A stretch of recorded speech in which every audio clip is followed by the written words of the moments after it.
නායක හාරොන්ට පිං සිද්ධ වෙන්න උන්වහන්සේ මොකද්ද කිව්වේ? අර නුවර මගේ මිනිස්සුන්ට බණක් අස්සන්න ඕන. හරි පොඩි දේවල්. කුරගල ගෙන් එනකොට තරුණයා කියනවා අහලා ඇවිල්ලා ගෙදර ඉන්න බැරි වුණාලු. නැගිට්ටලු. ගත්තලු බුදු පිළිම ඇල්ලුවලු ටැප් එකට. අර කොල්ලට ආපු හැඟීමනේ. අර මගේ බුදුහාමුදුරු කොල්ලා ගිහිල්ලා බුදු පිළිමේ අතගාලා බලලා දූවිලි නිින්ද ගියේ නෑලු. සුද්ධ කරවලු සම්පූර්ණයෙන්ම තථාගතයන් වහන්සේට පහන තියෙන ආසනේ. කියනවා එලන්ඩ මොකවත් නෑ පත්තර පිටුවක් කිලෝලු අලුතෙන්.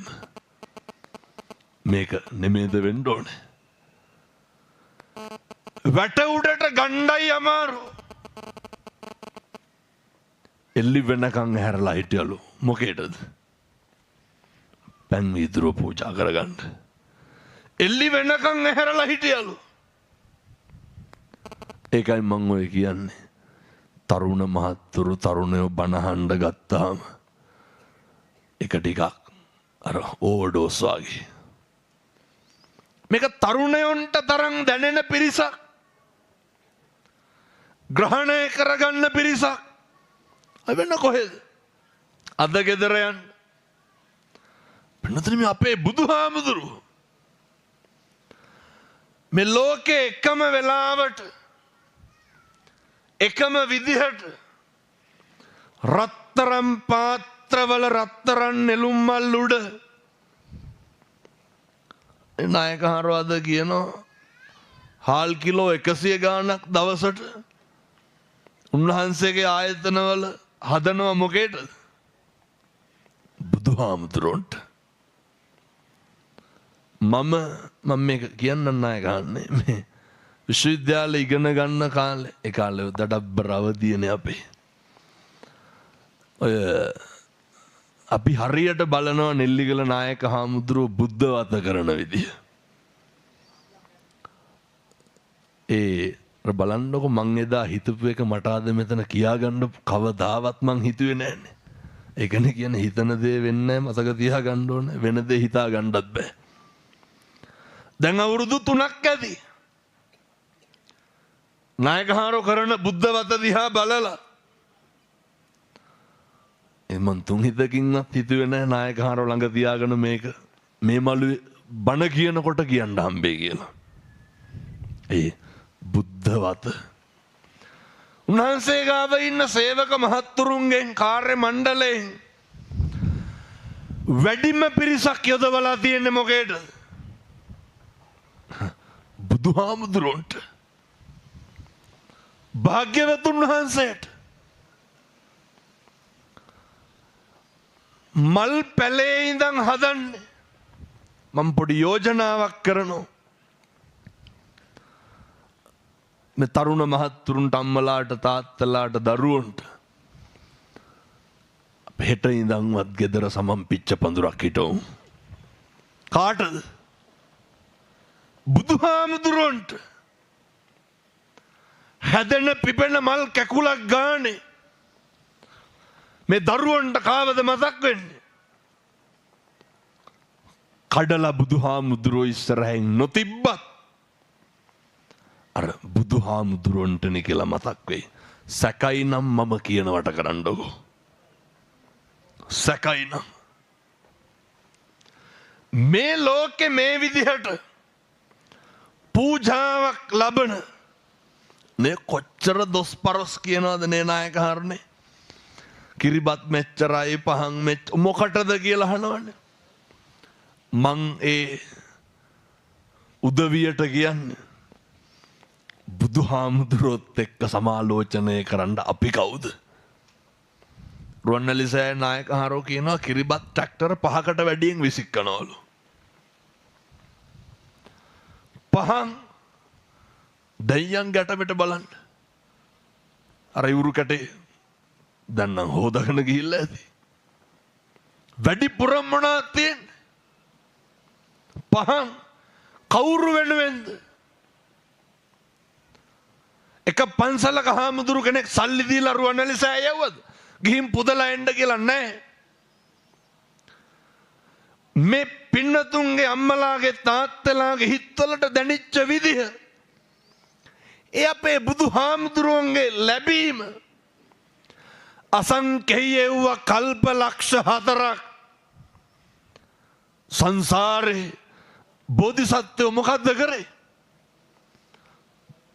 අසංකේය වූ කල්ප ලක්ෂ 4ක් දන් දීපු එක කරේ. ඒ වගේ උත්තමයෙකුට ලැබෙන විදිහ මේ කොහෙවත් නැති මිනිස්සුන්ට පුළුවන් ද පින්නතුනේ මේ එක මම මෙහෙම කියන එකත් ගැලපෙන්නේ නැහැ.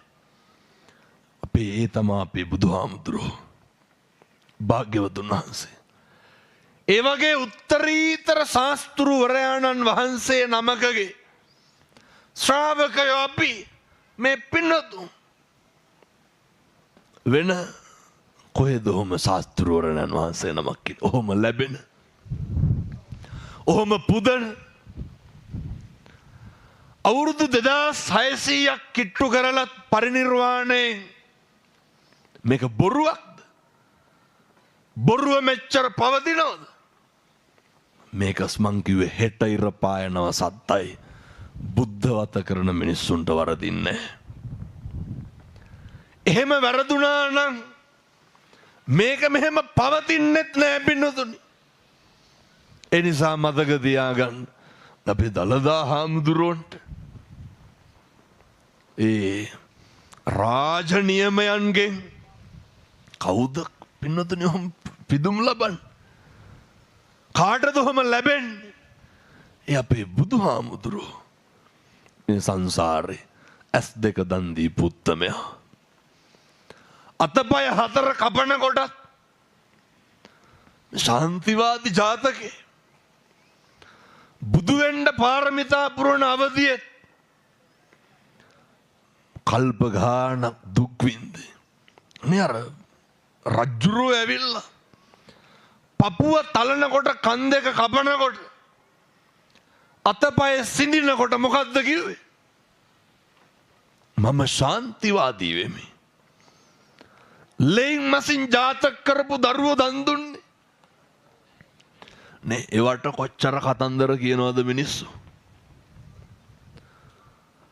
රම්ම්‍ය සුරම්ම්‍ය සුබ මාලිගා ත්‍රිත්වයක් තියෙනකොට එදා දීපංකර පාද මූලේ සුමේද බෝසත් අවදී සසර ගමන කෙලවර කරන්න තියෙනකොට අපි වෙනුවෙන් කවුද?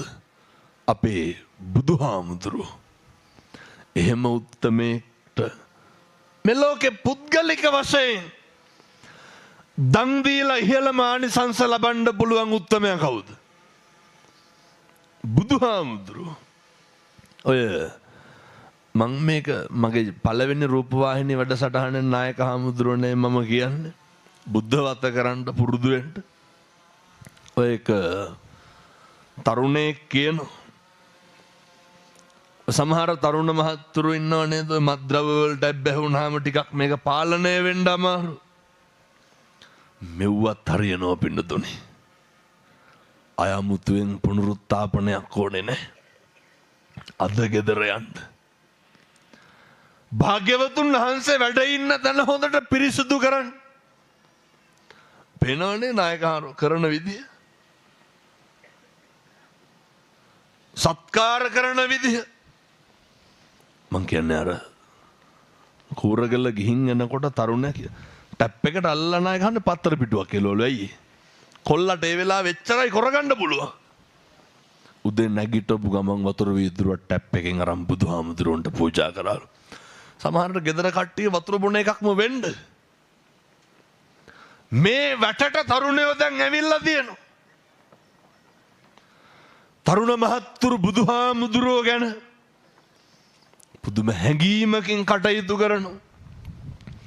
හෙට උදේ ඉඳන් පටන් ගන්න සති 3ක් විතර කරන්න පින්නතුනේ කුණු හරපයක්වත් ඔය කටින් ආයේ කියවෙන්නේ නැහැ.